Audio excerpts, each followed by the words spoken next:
Bright Lights, the new set for Flesh and Blood, has positioned itself as a new player's product. You have a one class booster box that has a new system of crack shuffle play.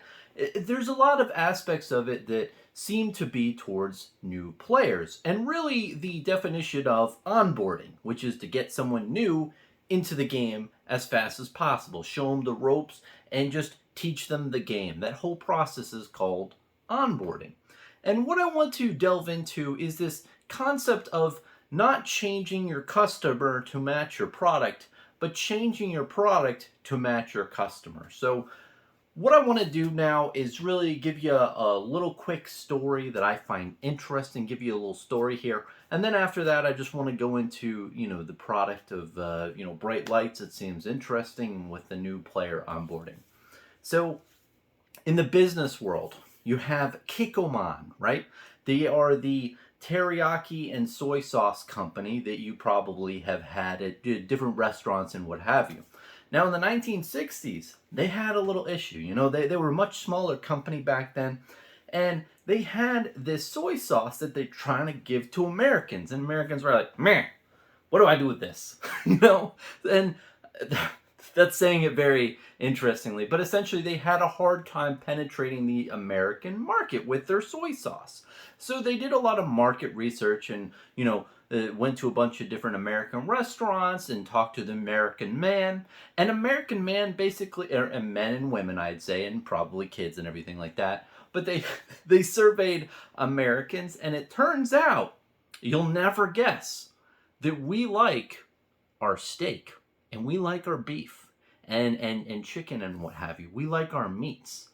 So the brilliant people over there at Kikkoman were like, we have this soy sauce and America that's meant for rice and what have you and different things of these meals. What if we made a product geared towards the American market and their steaks and what have you so that they can enjoy this product with something that they like, right?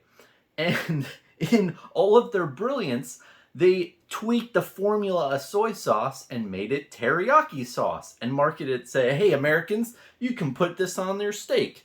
And lo and behold, it was a great idea. It sold like gangbusters, and they are where they are today and made tons of money based off of that smart product decisions. And if you think about that, right, and I know I boiled this down to a very simplistic, cartoony a point in history, but essentially what they did is they matched their customer with a new product. Instead of trying to train the customer, those silly Americans, to like their soy sauce, they changed their product to match their customer who likes steak. And the reason why I tell you this story is I think LSS is doing something very similar with this product, really Bright Lights, right? They're not changing their customers or the players out there to match their current products. They're changing their product, right? The new product to match their customers or new players. They're trying to get new players into the game. So what do? Right? They make a product that has basically no class cards. Because everything's mechanologist, you don't have to worry about the class system. And if you look at any other booster box and open up a bunch of, cards like this, right? You're going to have a bunch of different ones from a bunch of different classes. Like, hey, look, this is wizard, this is mechanologist, this is ranger. You have all these different classes. And as a new player, that can kind of get tough to really understand. Like, okay, what cards can I use and not use, and what class should I, blah, blah, blah. But with this product, Crack Shuffle Play, you literally crack 4 packs, you take out the tokens, and bam, you have a classic constructed deck. You did it, bud. And same with, the sealed events and the draft events. It's a much easier way. Not only that, but you can make decks with the smallest amount of packs versus any other set of Flesh and Blood. And I think it's a really brilliant way to really get new players into the game. Because I don't think it's just about marketing to new players, right? And what I mean by marketing is that's really changing your customer to match your product. It's basically saying, hey, this is why I think my product right now is good for you, right? And I think that Flesh and Blood and the LSS still has to mark it out and say, hey, this is our new product. But hey, this is meant for anyone who's getting into the game at this point in time. And you can have a great experience, and it's going to be a lot easier, right? They made it easier. Because, man, I'm going to tell you, I've had a couple different TCGs in the background. I don't feel fully comfortable of explaining via video format, but you know, they're nice and fun, and I've been making the decks and everything, and sometimes it's hard and really confused on what goes where. But I can imagine with this new product, Bright Lights, man, it's gonna be easy. You're gonna literally like open a box, and literally you can make a deck with every card that you pull.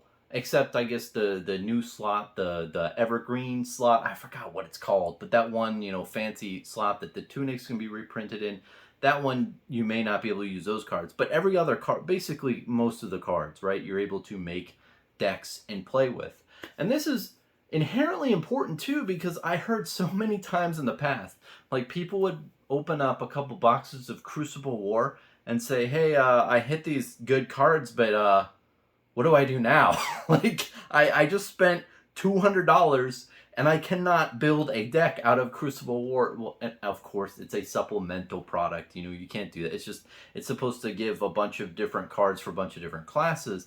But literally, it kind of sucked if you think about it. Someone spends $200 to open a product, and they're unable to really make any decks to actually play the game with just that core stuff. I mean, of course, those cards are helpful for their journey in the future to make other decks, but with one core product, you can't.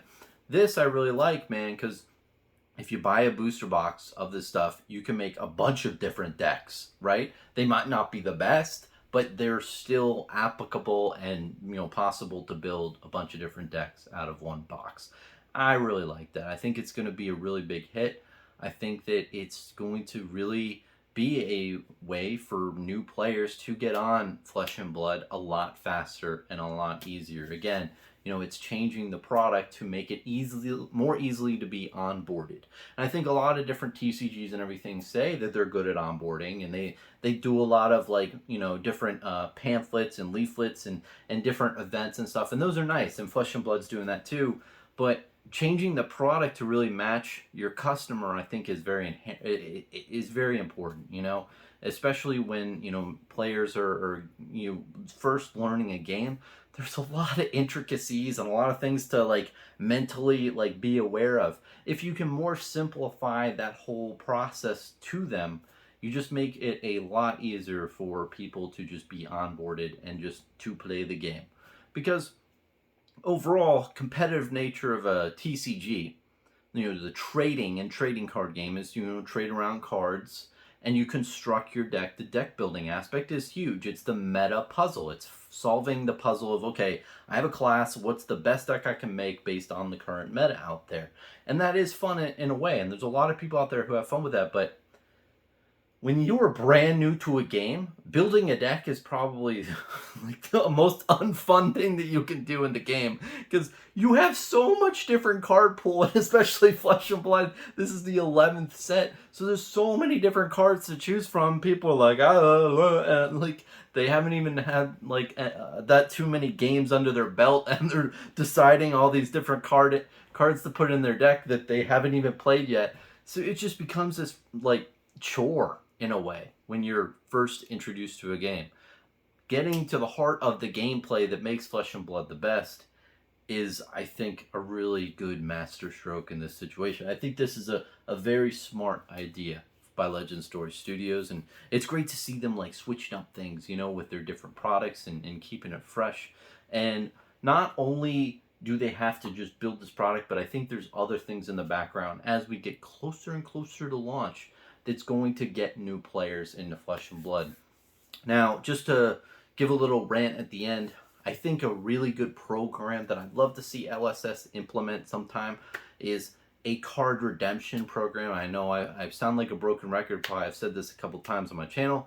I'll keep it brief. Basically, there's a lot of people in the community of Flesh and Blood who want to build bulk decks for Flesh and Blood, like commoner decks.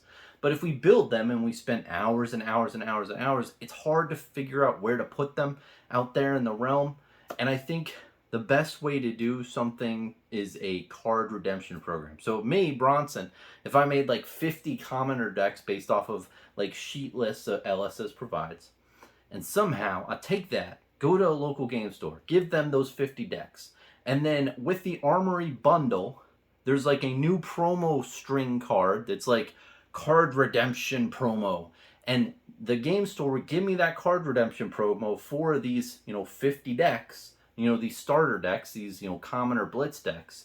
And then they would somehow distribute that to new players at a discounted rate. Now, I know that that would cannibalize a lot of their sales for the, blitz starter decks that they have for $10 a piece. So it might not be the best place to put it in a store, but there needs to be a figuring out a way to put those into people's hands that haven't played the game who might be interested. And it maybe not for free, maybe for $1 each, but I think there's some sort of method you could do to make that whole system, because essentially it's getting everyone's bulk out there, right? Into the stores, right? Trading in and trading in labor, right? Like people who have bulk will commit labor and time to putting together a bunch of decks, the deck lists, giving them to stores. Stores would be the facilitator of this transaction, giving the promo, and then stores would figure out what to do with those, and what maybe they keep them in stores and sell them for like $2 each. I know that would cannibalize stuff. Maybe there's a different way to get that out, like distributed out into the local areas somehow through some other different like medium. But I think that that would, make it so it's more marketing material out there. It's basically spreading the card pool of people who have a bunch of bulk into a bunch of other new people who are interested in playing the game, but maybe not have like the most amount of money. Yeah. So I think that there's a real big opportunity for that, because I've seen so many different times in the Flesh and Blood community that people are interested in building, bulk decks.